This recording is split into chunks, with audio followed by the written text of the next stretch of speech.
Hi, good evening. Hello to all of you. Actually, today I want to discuss the reactive power control and what is reactive power. Actually, every time we discuss about power, हमेशा हम लोग power की बात करते हैं, but we rarely discuss about reactive power. Reactive power के बारे में या तो डिस्कस ही नहीं करना चाहते या तो समझना नहीं चाहते, और if a person is of a good depth and good concept of electrical engineering, then only he tries to discuss about reactive power. But in our practical life, if we are talking about power system, our reactive power control is very important. It's very important. Without reactive power we cannot do anything. And in actual practice also it is the reactive power. ये reactive power ही होता है जो हमारे power को transmit करता है from one place to another. अगर हम रिएक्टिव पावर को हटा दें तो हमारा पावर ट्रांसमिट नहीं होगा. if reactive power is not present in our system, then certainly we cannot move or we cannot transfer our power from one place to another. तो ये बड़ा इम्पॉर्टेंट हो जाता है कि हम रिएक्टिव पावर के बारे में जानें, समझें और उसको समझने की कोशिश करें. So I am trying my level best to discuss some few points and some important points regarding reactive power. Okay, so one thing we have to keep in mind, there are two elements of electrical engineering and that are very much of importance, and that is inductor and capacitor, and they are one is consuming and another is producing reactive power.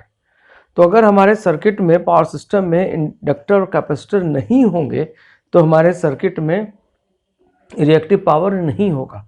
तो inductor का काम है reactive power को consume करना और capacitor का काम है रिएक्टिव पावर को सप्लाई करना. बिना इंडक्टर और बिना कैपेसिटर के हमारा कोई भी इलेक्ट्रिकल सिस्टम एग्जिस्ट नहीं कर सकता. This is a bitter fact. ये एक बहुत बड़ा कड़वा सच है कि हम इंडक्टर और कैपेसिटर के बगैर एक कदम भी आगे नहीं चल सकते. Okay, so first of all I would like to calculate the active reactive power in one equation, and then after I'll try to solve some problems, one or two problems, so that it must be clear to you how we are calculating and how in exams we will be asked to solve these problems. So from both the ways, as well as concepts are concerned, and second thing, as well as our examinations are concerned, both the ways we have to be perfect. We are trying to be perfect. तो हमें दोनों ही तरफ से तालमेल बैठा के लेकर चलना है कि हम कंसेप्ट वाइज भी मजबूत हो जाएं और हमें एग्जाम में भी अगर क्वेश्चन पूछा जाता है तो हम एग्जाम में भी उसको सॉल्व करने के लायक हो सके. राइट. सो फर्स्ट अगर हम इंडक्टर और कैपेसिटर की बात करें, एल एंड सी की बात करें, inductor and capacitor, so this is our inductor and this is our capacitor. यहाँ पर हम ये कहते हैं कि this is equal to X L and this is omega L ohm and this is X C is equal to 1 by omega C. ठीक है, ohm. Capacitive and inductive reactance, XC can be written as minus j by omega c and XL will be written as j omega L. J is our iota. J is our iota, complex number, right? So if we are calculating, if we want to calculate power, suppose we want to calculate power, so what will be power? So S will be our kVA, and this is equal to P plus minus JQ. This is our power. And if we are drawing triangle, so this is kilowatt, this is kVAR, and this is nothing but kVA. Apparent power, active power, or we can say real power, and this is our reactive power that is supplied or consumed by our capacitor or inductor. Okay, so now how we calculate? So in one shot we can calculate S is equal to V angle 0 degree into I angle plus minus theta, right? So this we are taking conjugate of this term. So we can say this angle 0 degree and into I angle plus minus theta and conjugate of this.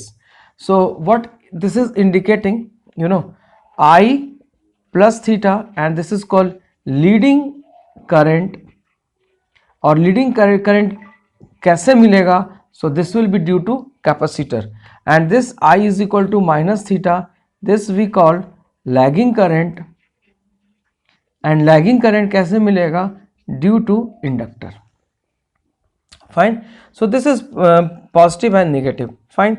So if we are taking, so this is angle I, and now we can write, after taking conjugate, this will be q, sorry, theta. So V angle 0 into I angle minus plus theta.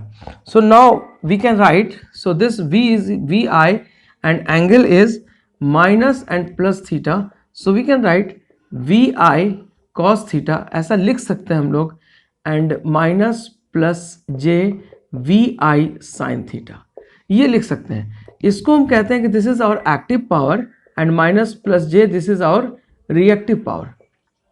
ठीक है. सो जो current leading था उसका reactive power क्या हो गया? Negative, है ना. तो हम क्या बोलेंगे? S is equal to P minus j Q, and this is for capacitive load. ये हम कैपेसिटिव लोड के लिए बोलेंगे. This is for capacitive load. Or S is equal to P plus JQ, and this is for inductive load. Inductive load. यानी कि यहाँ पर हमारा करंट, यहाँ पर हमारा थीटा जो होगा, यानी कि आपको लैगिंग पावर फैक्टर मिलेगा, lagging PF, lagging power factor, और यहाँ पर आपको मिलेगा leading power factor. This will be your leading power factor. तो एक जगह आपको लीडिंग पावर फैक्टर मिलेगा, एक जगह आपको लैगिंग पावर फैक्टर मिलेगा. तो सिर्फ S को देखकर हम ये बता सकते हैं कि हमारा कौन सा कैपेसिटिव है and which one is our negative और inductive. So if we are getting P minus JQ, we can say this is capacitive. If we are getting P plus JQ, so we can say it is our inductive. Fine. Now अब power system में कैसे हम use करेंगे? आपको power system में दिया जाएगा कि this is your generating station.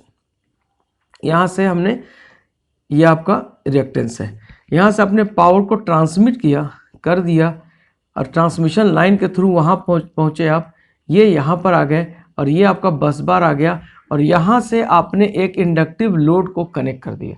So this is your terminal voltage. ये हम बोलेंगे कि हमारा टर्मिनल वोल्टेज है. तो यहाँ पर करंट क्या फ्लो होगा? What will be the current flowing through this inductor?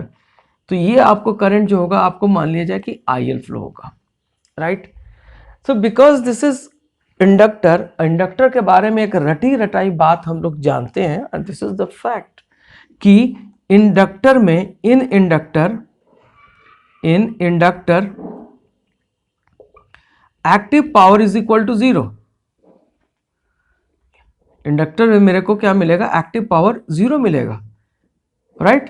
Capacitor में भी हमें क्या मिलेगा? In capacitor also active power, what will be active power? Active power will be equal to 0. इसीलिए हम इंडक्टर और कैपेसिटर को वॉटलेस कंपोनेंट कहते हैं. Inductor and capacitor both are wattless component.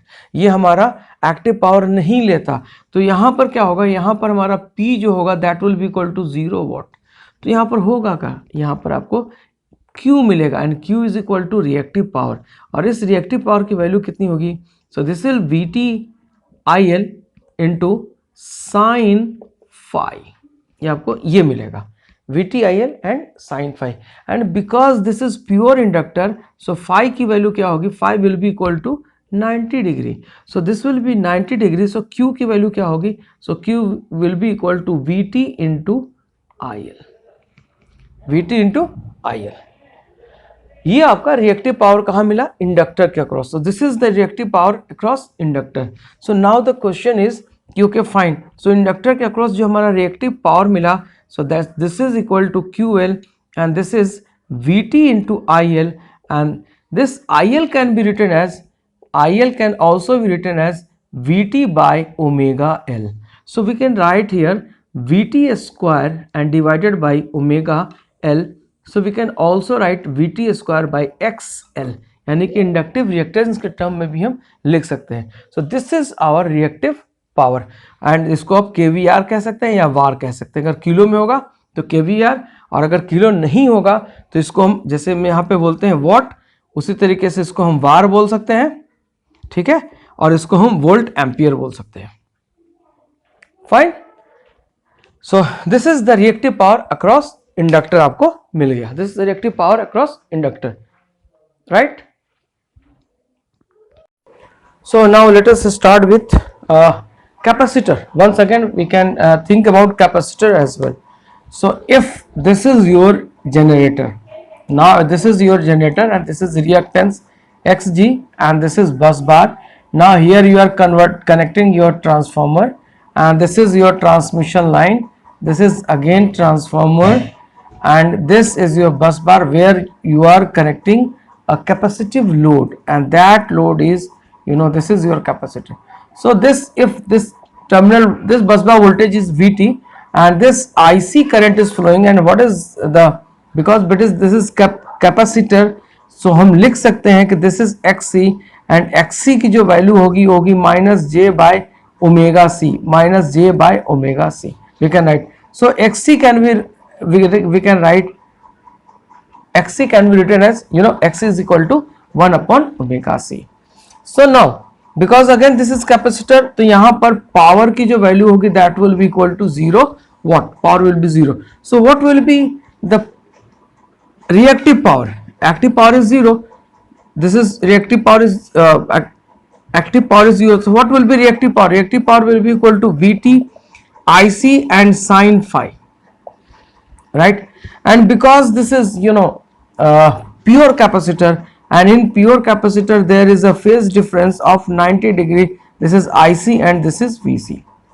Same is the case with inductor. Inductor में क्या होगा phase difference? This is VL and this is IL, 90 degree lagging behind. So current is leading in case of capacitor, so 90 degree. So what we can write, VC, VT into IC and sin 90 degree. This is VAR, right? So this will be equal to VT into IC. And what will be the IC? IC current क्या होगा यहाँ पर? So we can write IC is equal to IC is equal to VT divided by XC, and this will be equal to VT divided by 1 by omega c. So this will be equal to VT omega c ampere. So what we can write? So QC is equal to reactive power in capacitor is equal to VT IC, and this will be equal to, what we can write here, IC is equal to VT by omega c. So this will be equal to VT square by XC. And in terms of, you know, in terms of capacitance, we can write, since QC is equal to VT IC and this is equal to VT square by XC. So this we can write VT square omega c, because X is equal to omega c. So this will be equal to VAR, we can say, or we can say kVAR.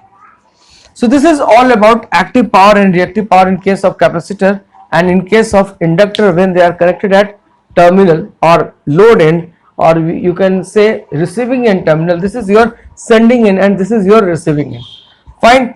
So now we have to find out, so what will be the power. So for that purpose we have already calculated what is the power. So power we can write, so S will be equal to what? S will be equal to PL plus JQL. This is the power of inductor. SC capacitive, so PC and plus minus JQC. So PC is 0, this will be 0 and this will be 0. For pure capacitor it is equal to 0. But if there are resistors present in the circuit, then certainly you will get the value of PL and PC. Now the question is ki what or how we can solve the problem based on these capacitors and inductors. So here we have got 2 or 3 problems that has been already asked in your GATE examination, and that we are trying to solve it, right? So the problem is, you know, the problem we are getting here is, I am writing over here. So this I can, you know, rub it. Okay, fine. So this is the power. We are having one question that is very important. Two loads of 10 MVA and 0.8 power factor, 0.8 power factor lagging, and one is 12 megawatt and 0.6 power factor leading. दो load लगे हुए हैं, वो भी parallel में लगे हुए हैं. तो अब हमारे को कहा गया, हमारे को एक जो लोड कहा गया वो कहा गया 0.8 पावर फैक्टर लैगिंग, और दूसरा लोड कहा गया 12 megawatt 0.6 power factor leading. So lagging and leading we have to concentrate. So lagging means what? Inductive load. Inductive load, this is inductive load. So this power will be lagging. So lagging will be lagging nature, यानी कि 10 megawatt 10 MVA and 0.8 power factor. And if we are talking about power leading, so this will be capacitive. If we are talking about capacitive power, so leading means 12 megawatt, and this is 0.6 power factor, and this is leading. So leading and lagging, what is the difference between leading and lagging? So leading is capacitive, and lagging means what? Lagging means inductive, right? So now we can solve in one shot only. We can solve in one shot only. So what will be this power? What will be this power? And because these are connected in parallel, to 11 kV. So this is your 11 kV source. 11 kV source. So what is the total load? Because this is IC and this is IL. So what will be I? I will be equal to IC plus IL. It means they are in parallel. They are in parallel, ये parallel में है. So parallel में हमारा power क्या होता है? Power add on हो जाती है. So what will be SL? SL will be equal to S capacitive, और we can say SC, S capacitive and plus S L, and this is inductive. यानी कि दोनों की पावर को अगर हम जोड़ दें तो हमारे को मिल जाएगा.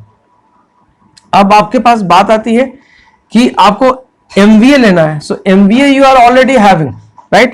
So if we are talking or we are taking, this is PC and plus JQC, and this we can write minus, and this we can write PL and plus JQL. So now the question is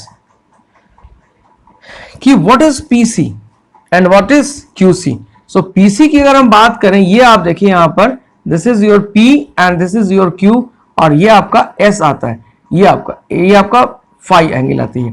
तो हम यहां पर क्या लिखते हैं? हम यहां पर लिखते हैं, अगर हम बात करें यहां पर, तो यहां हम क्या लिख सकते हैं? P की वैल्यू क्या होगी? P will be equal to, P is equal to S cos phi होगा, एंड Q की जो वैल्यू होगी that will be equal to S sin phi लिख सकते हैं. यहाँ ये हमारा मेगावाट में था, इस मेगावाट को हम कन्वर्ट कर सकते हैं एंड 0.6 पावर फैक्टर से डिवाइड कर देंगे, ये हमारा MVA में आ जाएगा. So now we are getting SL. अब हमारे को अगर हम SL की बात करें, यानी कि KVA of this capacitive load और KVA of this inductive load, तो हम लिख सकते हैं PC minus JQC and plus PL plus JQL. तो PC प्लस PC की अगर हम बात करें तो यहाँ हम डायरेक्ट आप लिख सकते हैं, ये आपका P, तो इसको आप क्या लिख सकते हैं? This can be written as S cos phi, SC cos phi and minus J SC sin phi, ये आप लिख सकते हैं. और यहां पर हम क्या लिख सकते हैं? SL cos phi and plus J SL sin phi, ये आप डायरेक्ट लिख सकते हैं. आप एकदम डायरेक्ट आप यहाँ पे ये प्रॉब्लम लिख सकते हैं. अब हमारे को ये प्रॉब्लम सॉल्व करनी है, तो हम इस प्रॉब्लम को अगर सॉल्व करने बैठे तो हम क्या लिख सकते हैं? SL की बात करते हैं. चलिए हम लोड की बात करते हैं. ये हमारा इंडक्टर और कैपेसिटर, तो हम S लोड इसको लिखते हैं, दिस इज S लोड. तो S लोड की अगर हम बात करते हैं तो हम SC cos phi. अब ये हमारा कैपेसिटिव लोड है, कैपेसिटिव लोड का S क्या है? तो 20 है. सो 20 और cos phi कितनी है? तो इसकी 0.6 है, तो इंटू 0.6 लिखेंगे, माइनस 20 इंटू 0.8 लिखेंगे, एंड प्लस ये कितना है? 10 MVA है, तो आप लिखेंगे 10 into 0.8 and plus J 10 into 0.6. So this is, यहां पर हम क्या लिखेंगे? 12 माइनस, यहां पर ये this will be J minus J 16 and plus 8 and plus J 6. So what we can write? 20 minus J 10. अब ये हमारे पूरे लोड का एक्टिव और रिएक्टिव पावर दोनों आ गया. तो अगर हमारे को आंसर चाहिए MVA के टर्म में, अगर हम MVA के टर्म में देखें तो this will be M megawatt and this is MVAR, और ये हमारा क्या आ जाएगा, एस लोड जो आपका आ गया वो किस में आ जाएगा, MVA में आ जाएगा। अब हमारे को हमें पावर फैक्टर कैलकुलेट करनी होगी, तो हम क्या लिखेंगे, tan inverse, right. So we can write here tan inverse minus 10 and divided by, इसको हम ऐसे लिख सकते हैं, tan inverse -10 and divided by 20 लिख सकते हैं, ब्रैकेट आप क्लोज कर दीजिए। So this is coming out to be -26.5, और इसका अगर आप यहां पर ये माइनस आएगा, और इसका अगर आप कॉस लें, इसका cos, so cos will be equal to 0.89। So we can write here 20 megawatt and power factor जो आएगा यहां पर, load power factor, that will be equal to 0.89, and no doubt this is leading क्यों, क्योंकि ये minus है। So this is indicating that it is leading. तो आप एक शॉर्ट में ही आप इसको सॉल्व कर सकते हो। अगर मान लिया जाए कि आपसे कहा जाए कि आप पावर फैक्टर को 1 पर लेकर आ दो, यूनिटी पर लेकर आ दो, तो 1 पर पावर फैक्टर यूनिटी पर लाने के लिए आपको क्या करना पड़ेगा, रिएक्टिव पावर को 0 कर देना पड़ेगा। अगर हम कहते हैं कितने का कैपेसिटर यहां पर हम ऐड करें कि हमारा पावर फैक्टर यूनिटी हो जाए, तो हम कैलकुलेट करेंगे और इसका रिएक्टिव पावर जो होगा उस रिएक्टिव पावर को हम 0 से इक्वेट कर देंगे। जो वैल्यू आएगी that will be the reactive power for making the power factor of the load unity. So this is the way, and इस तरीके से हम सॉल्व करेंगे। यही हमारा एक्टिव पावर और रिएक्टिव पावर होता है, जो कि बहुत ही इंपॉर्टेंट होता है हमारे पावर सिस्टम में। इसको हमें बहुत अच्छे से यूज करना चाहिए। Thank you very much for